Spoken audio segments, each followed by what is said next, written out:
El capítulo 8 de Oseas, que nosotros vimos el domingo pasado, terminó contándonos de la construcción de santuarios a otros dioses de parte de Israel, del reino del norte, y de ciudades amuralladas, dice el texto, de parte de Judá.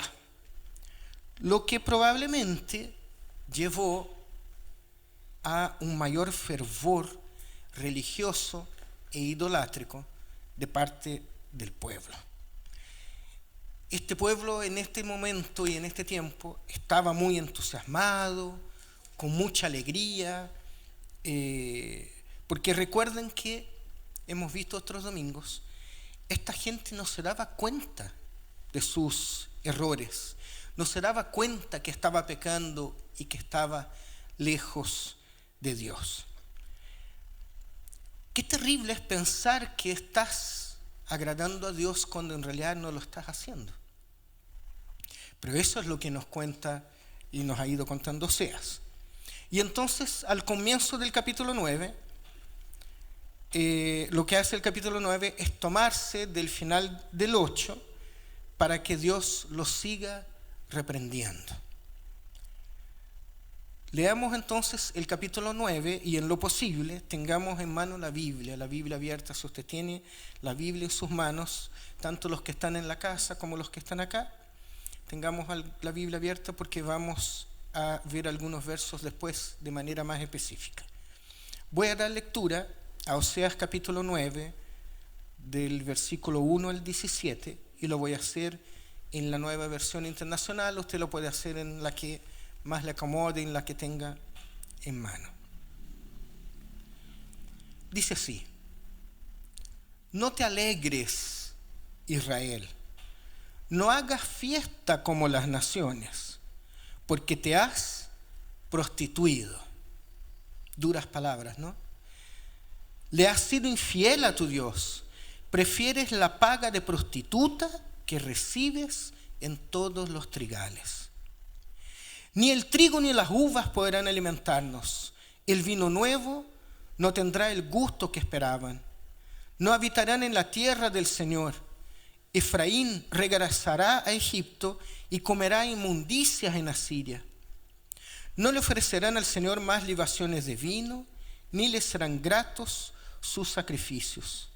Se les volverá pan de lágrimas. Quienes lo coman quedarán impuros. Tal vez les sirva para matar el hambre, pero no tendrá cabida en la casa del Señor. ¿Qué harán ustedes en los días de fiesta o en las peregrinaciones en honor del Señor? Aunque escapen de la destrucción, los recogerá Egipto y los enterrará Memphis. Sus tesoros de plata se llenarán de ortigas y los espinos invadirán sus carpas. Han llegado los días del castigo, han llegado los días de la retribución. Que lo sepa Israel, es tan grande tu maldad y tan intensa tu hostilidad que al profeta se le tiene por necio y al hombre inspirado por loco. El profeta junto con Dios es el centinela de Efraín, pero enfrenta trampas en todos sus caminos y hostilidad en la casa de su Dios.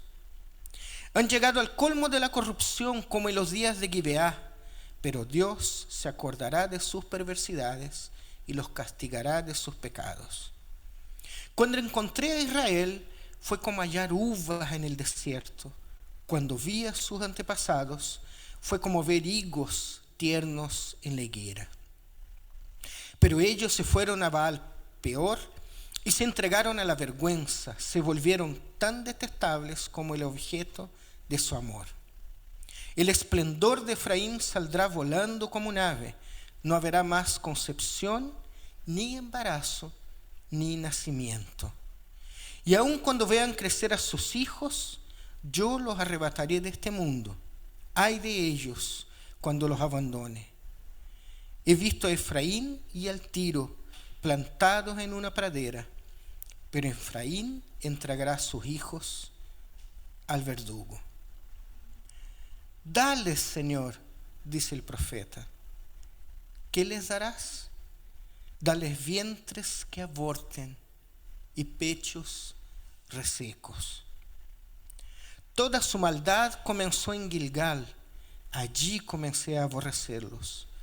Por causa de sus maldades, los expulsaré de mi casa. No volveré a amarlos, pues todas sus autoridades son rebeldes. Efraín se ha marchitado, su raíz se secó y no produce fruto. Aunque llegue a tener hijos, mataré el precioso fruto de su vientre. Como no lo obedecieron, mi Dios los rechazará y andarán errantes entre las naciones. Una lectura extensa en esta mañana, es verdad, pero necesaria, porque estos capítulos de Osea a veces contienen una figura que solo la tenemos más clara cuando hacemos toda la lectura. Yo podría haber leído una porción y dicho, miren, ustedes en la casa vean, para que tengan un contexto, pero la verdad es que todo el capítulo es un solo gran discurso. Entonces preferimos dar lectura de todo el capítulo. El profeta parte llamando la atención sobre estas fiestas idolátricas, que es en lo que se había transformado en realidad los cultos religiosos de ellos. Cultos a la fertilidad, celebrados para recibir en cambio cosechas abundantes. Entonces en realidad eran liturgias solapadas. Aquí no estaban adorando a Yahvé, sino que en realidad estaban adorando a Baal. Y es muy triste que el profeta use esa expresión: prefieres la paga de la prostituta, refiriéndose así a la retribución, ¿no es cierto?, de Baal por ellos participaren y efectuaren estas actividades, estos cultos, estas liturgias. Así que pareciera, por lo que vemos en el verso 1, que no toda alegría debiera ser aceptada. No toda alegría parece que es adecuada. No toda alegría es justa. No toda alegría es fruto de bondad o de justicia. Pareciera que hay un tipo de alegría en la vida que no es decente, que no debiera ser parte de nuestras vidas. Porque la alegría es una emoción. La alegría se produce como respuesta a algo placentero. Pero fíjense, no todo lo placentero es bueno, aunque produzca placer. Hay alegrías, hay fiestas que son perversas y son malignas, como esta aquí del verso 1. Porque esta alegría surge de la infidelidad de Israel. Entonces pueden incluso tener, me imagino yo, lindas liturgias, cantos hermosos, sacrificios, como correspondía en este culto, en este tiempo, pero aún así están alejados de Dios. Esta alegría está llevando al pueblo a una falsa prosperidad, porque el corazón de esta gente está puesto en el lugar equivocado. Es una alegría que es fruto del pecado de esta nación, porque este pueblo se está engañando a sí mismo en realidad. Este pueblo está feliz con su sincretismo. El sincretismo es cuando mezclamos dos o más tradiciones culturales, o en este caso, tradiciones religiosas. Por ejemplo, la otra vez, creo que en la Academia Bíblica yo daba el ejemplo. Hay una iglesia católica en Salvador, Bahía, en Brasil, una iglesia católica tremenda, una catedral que tiene una escalinata gigante a la entrada, unas tremendas escaleras, no son muchos peldaños, deben ser 10 peldaños, pero es muy ancha, porque la iglesia está arriba en un cerro, en un montículo. Entonces la iglesia está allá arriba y cuando uno llega ahí al templo, tiene que subir esa escalinata. Y una vez al año, en la procesión que se hace del santo de esa iglesia, se unen a esa liturgia, a esa ceremonia, a esa fiesta, las madres y padres de santo, o más bien los sacerdotes y las sacerdotisas de religiones afros, que en Brasil hay mucho, como el candomblé, la umbanda, la quimbanda, y es muy interesante porque estas mujeres llegan con usan unas ropas muy características, usan unos vestidos blancos, rodados, digamos, con unos turbantes, unos collares, y llegan con sus cánticos a sus dioses africanos, y llegan con baldes, con escobas, y barren y lavan esas escaleras. Literalmente, tiran baldes de agua y lavan estas escaleras para que antes que el santo salga. ¿Por qué? Porque ese santo católico tiene su Dios equivalente en sus religiones. Y ahí está, perfecto, aceptado por todos, el cura contento, la saluda, algo que lleva décadas. El cura contento, la saluda, la recibe. Ellas se tornaron parte de esa procesión. Sincretismo, la unión entre dos culturas o entre dos tradiciones culturales o religiosas. Ahora, claro, los seres humanos cuando practican sincretismo, nosotros lo hacemos con muy buena voluntad, nosotros lo hacemos con la mejor de las intenciones. Pero como dice el dicho, el mundo está lleno de buenas intenciones y el infierno también. ¿Por qué? Porque Dios, nuestro Dios, Yahvé, es un Dios santo y es un Dios celoso. Y el culto a la fertilidad, entonces, provoca el efecto contrario. Esta gente no solo va a tener prosperidad, no va a tener prosperidad agropecuaria, sino que van a ser enviados nuevamente a esclavitud. Al invés de recibir el salario de los dioses paganos, Dios los va a enviar al exilio. Verso 3 del texto que leímos. Las libaciones, qué palabra más rara, ¿no? Libaciones. Las libaciones de la cual habla el verso 4 son ofrendas líquidas para el sacrificio, como el vino, el aceite, y ese líquido se derramaba en honor a alguna deidad.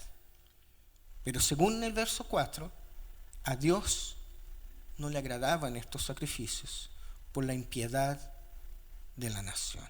Entonces, al contrario, volvían inmundas las personas que participaban de ese tipo de libación, ese tipo de sacrificio, llevar vino o llevar aceite a esos cultos.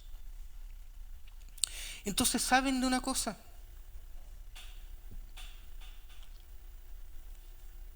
No sirve que nosotros tengamos vidas religiosas si no hacemos el bien. De hecho, no sirve que digamos en oración, Dios, te amo, si nosotros no somos capaces de amar a los demás. Ahora, la pregunta legítima, ¿Cómo amamos a los demás? ¿O cuándo amamos a los demás? Bueno, la Biblia dice que hay que amar a los demás, el pastor también lo dice, me lo tiran por todos lados, pero ¿qué es eso? Amamos a los demás cuando nos entregamos por los demás y a los demás. Esto nos lleva a otra pregunta. ¿A quién debemos entregar? ¿Quiénes son estos otros? ¿Quiénes son los demás? ¿Saben la respuesta que les tengo en esa tarde? Entreguémonos y sirvamos a todo el que necesite. No midamos si lo merecen o no.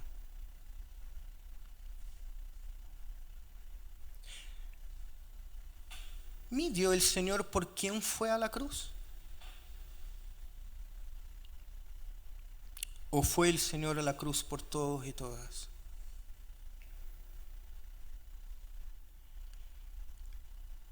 Así que hagamos el bien siempre que sea necesario, y el Señor se va a encargar de las demás cosas. Después de los versos 5 al 8, el texto habla de cómo serán las cosas en el exilio. Ya no van a poder celebrar sus festividades como cuando lo hacían, como cuando eran libres, porque en el exilio van a perder su libertad, su independencia política, religiosa y también moral. En el exilio, Israel lo pierde todo. Miren, Israel lo pierde todo por culpa de sus pecados. Y este pueblo está siendo esclavo de sus propios pecados. Y no hay nada peor que ser esclavos de nuestros pecados. No hay nada peor que vivir con el peso de nuestras culpas. El problema es que a veces una cosa lleva a otra y a otra, y nos vamos enlodando, nos vamos atrapando en nuestros pecados, y tratamos de engañar a nosotros mismos, y lo más triste, hay que engañar a los demás también, hasta que parece que ya no hay vuelta atrás. No dejamos que eso pase. No dejemos que nuestros pecados nos maten, nos destruyan, como estaba sucediendo aquí con el pueblo de Israel. Hermanos, hermanas, miren, lo digo de verdad con mucha seriedad lo que digo. Cuando empezamos a pecar, a veces no nos damos cuenta. Pero lo que tenemos que hacer en ese momento es orar al Señor y buscar ayuda. No queden con el no, yo me lo puedo, yo me conozco, esta es la última, mañana no vuelvo aquí, es la última vez que vengo, es la última vez que hago esto. No. Busque a alguien. ¿Va a costar? Claro que va a costar, porque no es fácil reconocer las cosas. Pero busque a alguien, busque a un amigo, una amiga, un familiar, un hermano de la iglesia, una hermana. Y diga, ¿sabes qué, fulano? ¿Podemos juntarnos? Sí. Hermano querido, quería juntarme contigo en realidad porque estoy viendo que la estoy embarrando y no quiero seguir. ¿Pero qué te pasó? No, esto.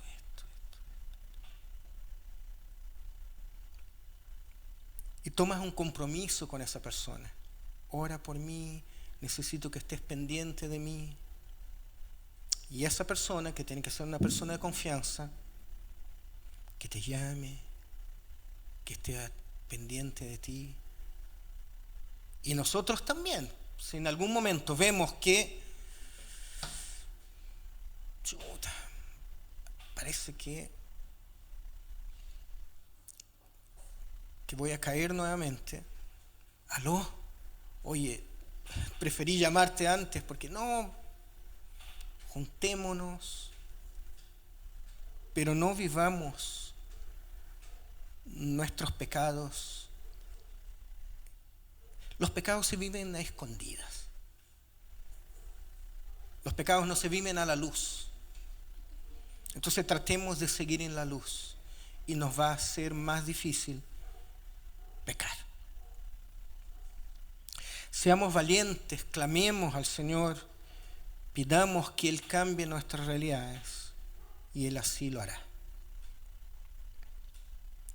A partir del verso 10, el profeta cuenta que Dios se deleitó por haber llamado a Israel, así como un caminante se deleita al encontrar uva y higos en el desierto. Pero Israel ignoró y despreció a Dios, acudiendo a sus ídolos, los que lo lleva a una completa pérdida, como hemos visto, de su honra, de la gloria y de la majestad. Y el verso 14, muy triste el verso 14, solo viene a confirmar esto, ¿no es cierto?, con esta metáfora de que los nacimientos van a cesar. Ya no hay futuro, ya no hay hacia dónde ir.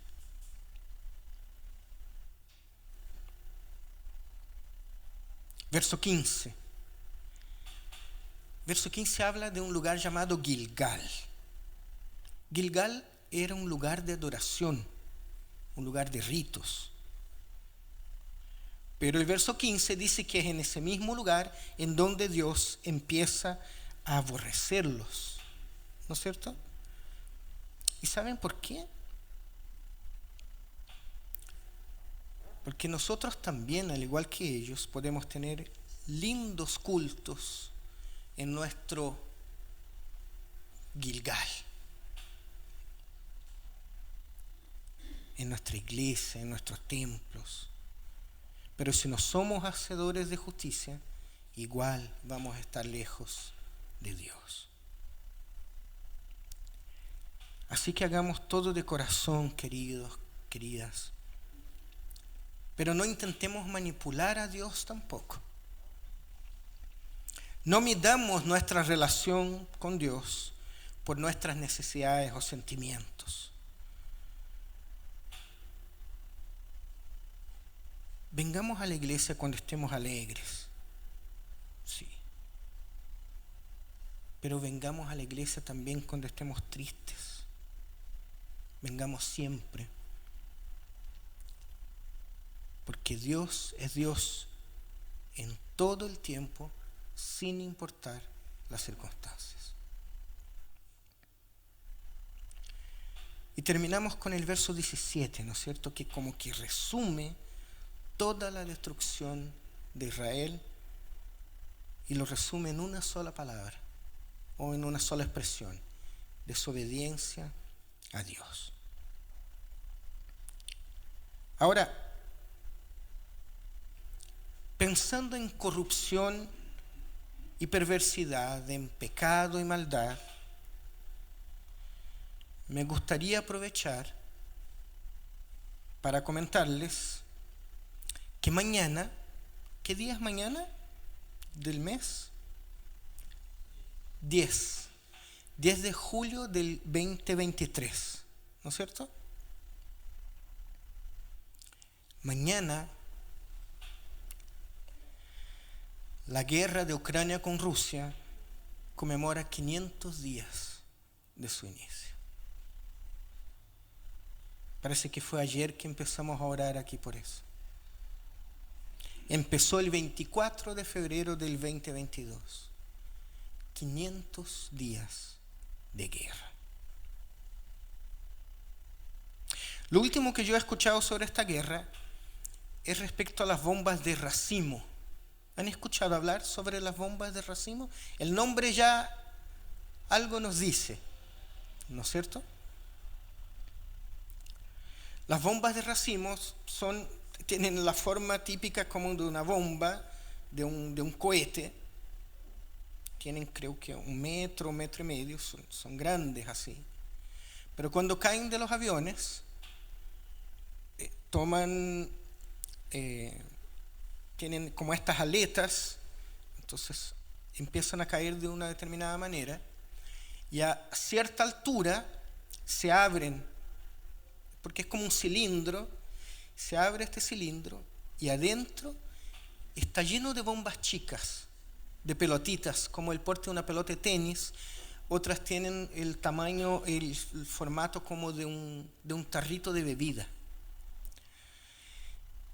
Y bajan girando. Entonces estas pequeñas bombas, que son como granadas, son muy, muy violentas, se dispersan en un campo, en un espacio grande. Incluso hablan de 200 a 400 metros. Imagínense un campo de fútbol, 2 campos de fútbol, una bomba. Arroja pequeñas bombas por todo ese lugar. Entonces no destruye una casa, no mata a las personas, a los soldados que están en esa trinchera, sino que riega muerte y destrucción por un espacio grande. Pero el mayor problema no es ese. Ellas se lanzan, se dispersan, pero muchas de ellas no explotan en el momento que llegan al suelo. Bueno, está de más decir que cada una de esas pelotitas adentro está hecha de una manera pensada de la mejor forma de ingeniería, con fragmentos con metal adentro. Entonces no es que explota ahí y explota y me llegó, sino que vuelan pedazos de metal por metros hacia todas las direcciones, tratando de hacer la mayor cantidad de destrucción, el mayor daño posible. El tema es que muchas de ellas más encima no explotan y terminan siendo pisadas o encontradas años después por civiles que sí mueren.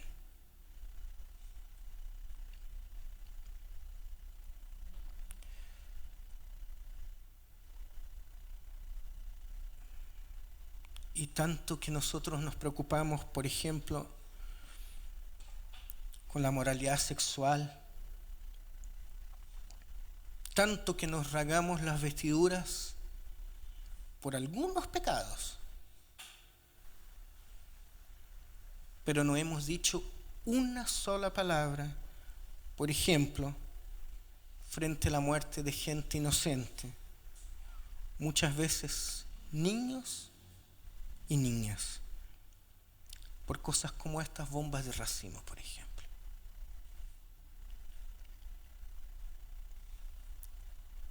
Eso no puede estar bien. Entonces,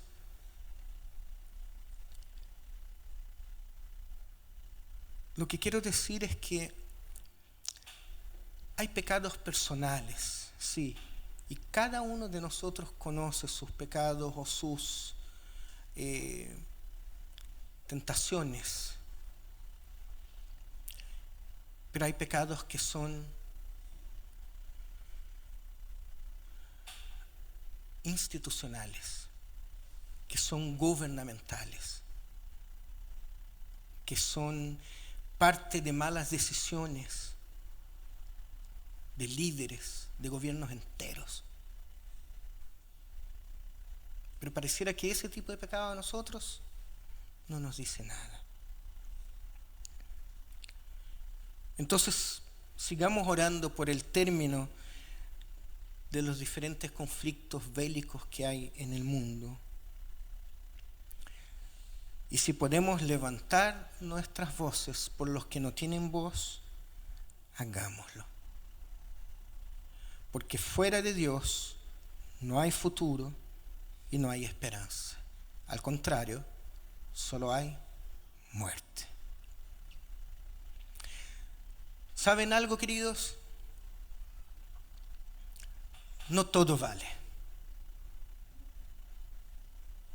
Nos da la misma como vivimos la vida. No nos alegremos si no estamos viviendo como Dios aprueba. Dios no aplaude todo. Y no todo lo que prospera viene de Dios. Así que busquemos a Dios en todo el tiempo y clamemos a Dios por nuestras vidas, sí, pero también por la vida de los demás. Porque es para eso que vino nuestro Señor Jesús. Nuestro Señor no vino para que unos pocos vivamos felices dentro de nuestras cuatro paredes aquí en nuestra iglesia, sino que Jesús vino a inaugurar un reino nuevo, un reino diferente, un reino justo, un reino pleno.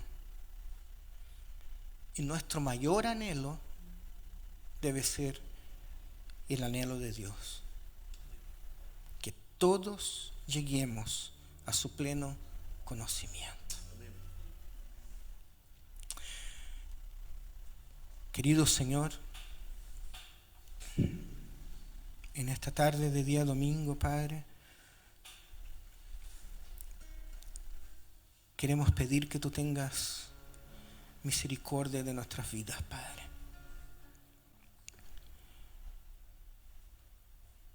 Y que nos enseñes, Señor, mediante tu Espíritu Santo, las cosas que no están bien, esos pecados que debemos dejar,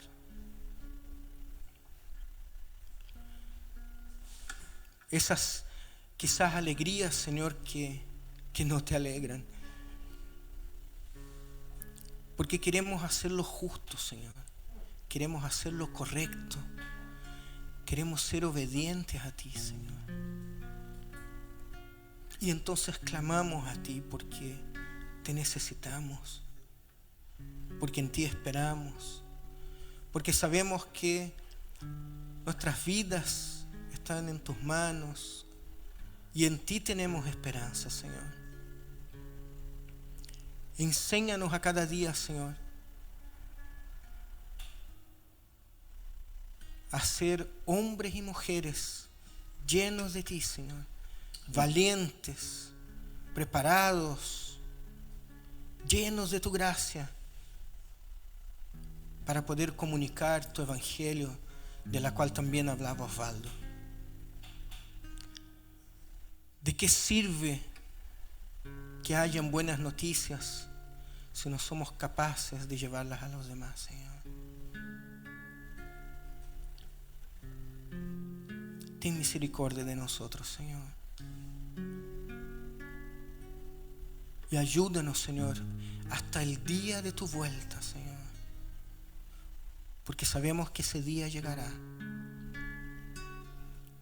Y queremos que tú nos encuentres, Señor, preparados, trabajando en tu obra, preocupados y ocupados en amar a los demás.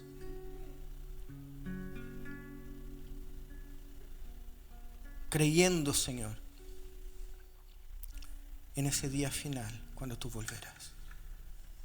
Pero hasta allá, ayúdanos, Señor. Haznos valientes. Haznos hombres y mujeres de valor, preocupados de tus cosas, Señor. Hombres y mujeres listos para amar a los demás.